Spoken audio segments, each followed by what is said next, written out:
भजन लो, प्रार्थना करो बैठ के। इसीलिए गणेश जी है ना, इसको आगे की तरफ यहाँ रखा करो, ये जगह है इनका, ठीक है।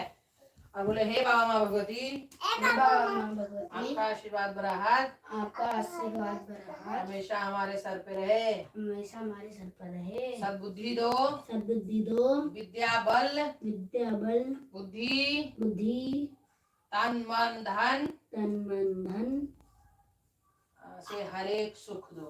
हरेक सुख दो। एक मैं भी करूंगी, एक और पढ़ना, एक और बार बोलना। मैं भी करूंगा, आप भी बोलो ना, मैं भी करूंगी, आप बोलो ना, आप बोलो, मैं करूंगी, आप बोलो ना, मैं करूंगी, आप क्या बोलो ना, तो भाई को बोली थी। हे बाबा माँ भगवती, आपका आशीर्वाद भरा हाथ,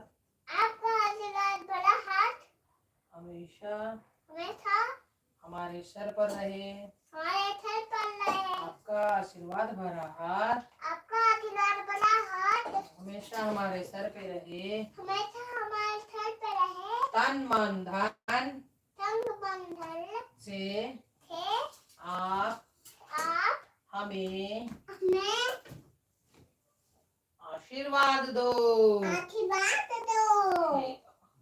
गलतियां क्षमा करो, आशीर्वाद